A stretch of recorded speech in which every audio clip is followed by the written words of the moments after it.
Hello guys, स्वागत है आपका आपके यूट्यूब चैनल यूपीएससी मोटिवेशन 2.0 में। तो आज मैं आपके लिए ले गया हूँ जीएसटी का टॉपिक, जो कि हम डिस्कस करेंगे कि ये कितने प्रकार के होते हैं, कैसे कैसे जीएसटी लगती है, जीएसटी किस प्रकार का टैक्स है। हम इस पूरी वीडियो में जानेंगे, तो बने रहिए मेरे साथ इस वीडियो में। अगर आप चैनल पर नए हो तो चैनल को सब्सक्राइब कर लीजिए और बेल आइकन को प्रेस करिए ताकि आने वाली वीडियो को नोटिफिकेशन आपको मिलते रहे। तो स्टार्ट करते हैं। जीएसटी क्या है? सॉरी, जीएसटी का मतलब होता है गुड्स एंड सर्विस टैक्स, यानी कि गुड्स एंड सर्विस टैक्स आपको पता होगा। मैं एक मिनट कलर चेंज कर लेता हूँ। और गुड्स एंड सर्विस टैक्स होता है जीएसटी का मतलब। और आसान शब्दों में कहे तो जीएसटी पूरे देश के लिए इनडायरेक्ट टैक्स है, जो कि पूरे भारत में एक जैसा बाजार बनाता है। यानी कि जो जीएसटी है वो एक इनडायरेक्ट टैक्स है और पूरे भारत में एक जैसा बाजार कैसे बनाता है। देखो, जैसे कि एक कोई चीज़ है, उसका एक स्टेट में और दूसरे स्टेट में जो प्राइस है वो डिफरेंस है। तो इसी को इक्वल करने के लिए जीएसटी इक्वल करता है। ठीक है, ये जो जीएसटी है 1 जुलाई 2017 को लागू हो गया था पूरे देश में।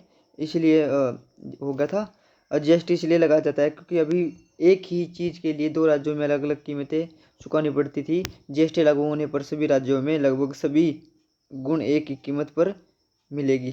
ठीक है। तो जो आपको मैंने अभी बताया था वही है, यानी कि एक जो चीज़ का जो प्राइस था उसके अंदर जो डिफरेंस था उसको इक्वल करती है जीएसटी। ठीक है, देखते आगे। जो जीएसटी एक इनडायरेक्ट टैक्स है। ठीक है, मैं आपको बता देता हूँ जो डायरेक्ट टैक्स में और इनडायरेक्ट टैक्स में अंतर क्या होता है।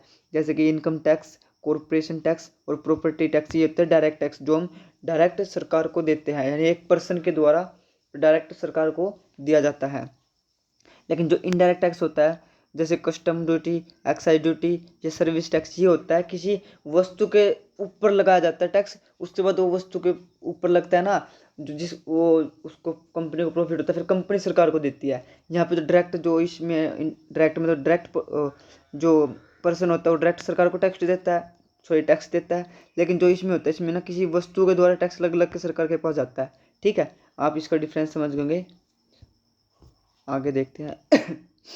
जो जीएसटी है क्यों लगाया गया, मतलब कि क्यों स्टार्ट किया गया जीएसटी। और जीएसटी जो है ना, केंद्र और राज्य के बीच में मतलब कि 17 से ज़्यादा इनडायरेक्ट टैक्स के बदले लागू किया गया था। यानी कि मैं बता देता हूँ, जो ये एक मिनट, जो ये है ना इनडायरेक्ट टैक्स, ये ना 17 से भी ज़्यादा प्रकार के टैक्स थे।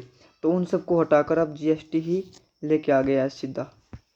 ये सिर्फ इनडायरेक्ट टैक्स है ना, कि ये तो ऐसे की ऐसे income income tax, corporation tax, property tax ऐसे के ऐसे ही है अभी भी। लेकिन सिर्फ इनडायरेक्ट टैक्स को बदलकर यहाँ पर सॉरी जीएसटी लाया गया है। ठीक है, नेक्स्ट देखते हैं। क्या बता रहा था मैं, जैसे कि 17 प्रकार के टैक्स थे ना, तो इसमें जैसे एक्साइज ड्यूटी हो गया, central tax, central sale tax हो गया, स्टेट सेल्स टैक्स हो गया, लॉटरी टैक्स हो गया, स्टैम्प टैक्स हो गया, ये सारे जो इनडायरेक्ट टैक्स थे ना, इनको मतलब कि बदल के सारा जीएसटी आ गया है। ठीक है, अब जैसे पेट्रोल वो जीएसटी के अंदर नहीं आता, तो उसका प्राइस ना हर स्टेट में देखेंगे ना तो डिफरेंस पाएगा। ठीक है, जो जीएसटी होती है 4 प्रकार की जीएसटी होती है। मैं पेन का कलर चेंज कर लेता हूँ।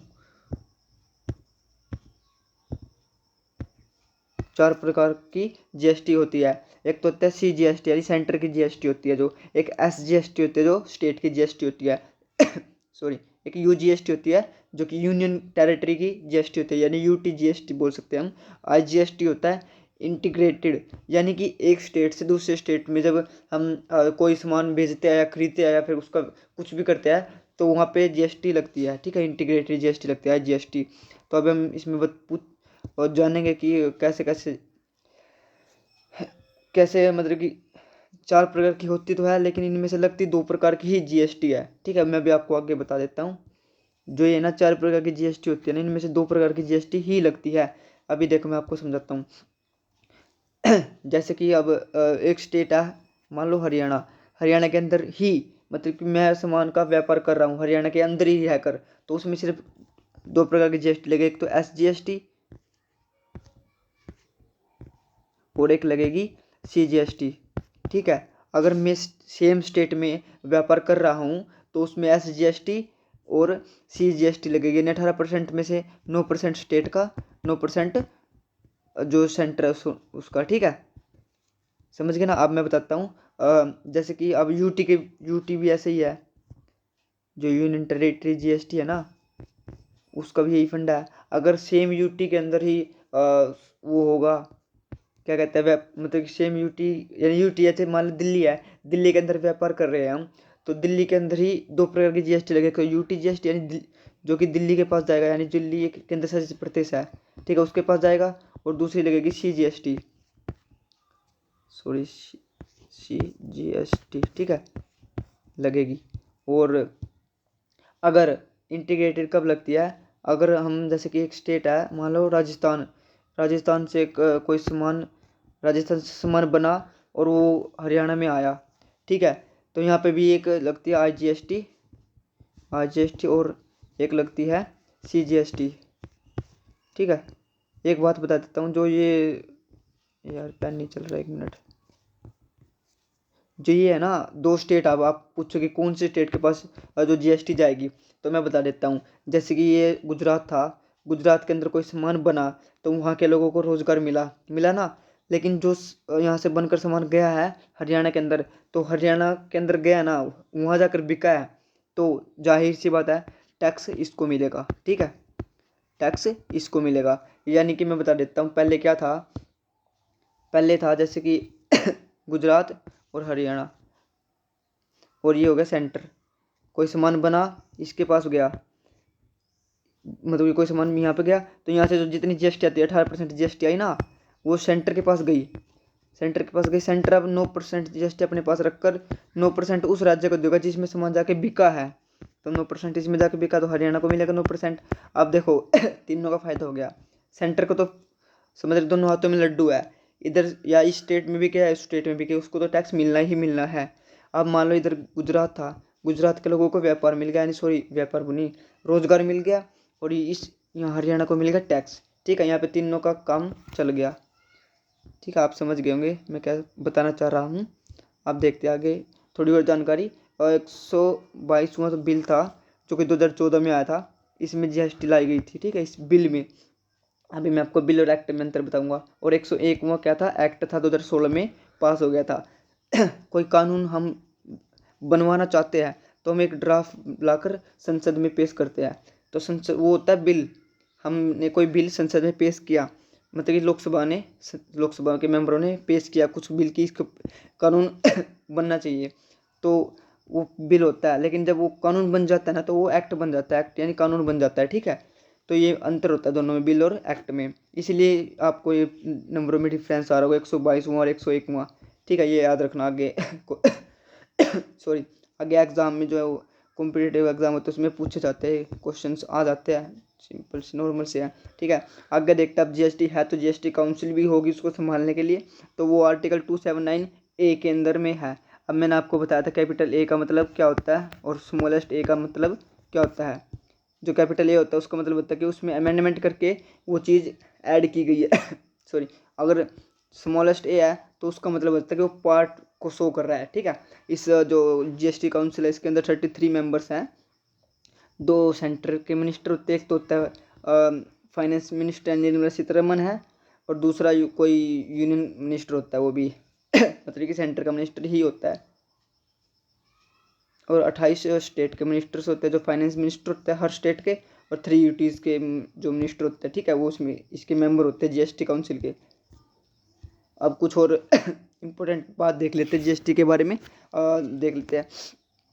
जैसे सबसे पहले जीएसटी फ्रांस में आई थी 1954 में, लेकिन भारत ने किसका मॉडल अपनाया था यानी भारत किस कौन से देश की जीएसटी से प्रभावित हुए थे, तो जो भारत था वो कनाडा देश से प्रभावित होकर अपने देश में सोचा कि हमारे देश में भी जीएसटी जैसा टैक्स होना चाहिए, ठीक है। तो किस समिति द्वारा लाया गया था, तो ये केलकर नाम की एक समिति थी जिसके द्वारा ये लाया गया था, ठीक है।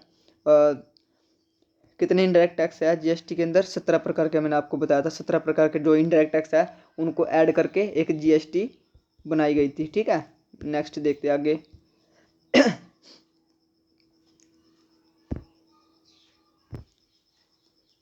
सॉरी, ये जीएसटी है, कोई जीएसटी नहीं देगा तो उसे 5 साल की जेल हो जाएगी, ये प्रावधान है अपने संविधान के अंदर में, और इम्प्लीमेंट हुआ था ये 1 जुलाई 2017 को।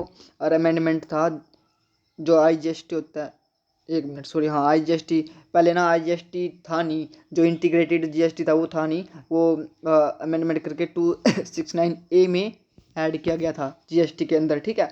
अभी शायद ये 2019 में जोड़ा गया था। और GST काउंसिल में 279 ए के तहत GST काउंसिल बनाई गई थी। एक बार आप कमेंट में बताना कि कौन से आर्टिकल में GST, कौन से अमेंडमेंट के तहत GST जोड़ी गई थी, ठीक है, एक बार कमेंट में ज़रूर बताना। और बिल नंबर था 122 और अमेंडमेंट नंबर था 101वां, ठीक है। और लास्ट टॉपिक देख लेते हैं कि सबसे पहले जो GST है ना वो असम में लागू की गई थी, और उसके बाद जम्मू कश्मीर में, और फिर 1 जुलाई 2017 को संपूर्ण भारत में GST लागू हो गई थी, ठीक है। तो कैसी लगी आपको ये वीडियो, कमेंट करके जरूर बताना। अगर आपको ये वीडियो अच्छी लगे तो कृपया लाइक कर देना। अगर आप इस चैनल पर नहीं तो चैनल को सब्सक्राइब कर लेना, ताकि आने वाली ऐसी वीडियो आपको मिलती रहे, ठीक है। तो धन्यवाद।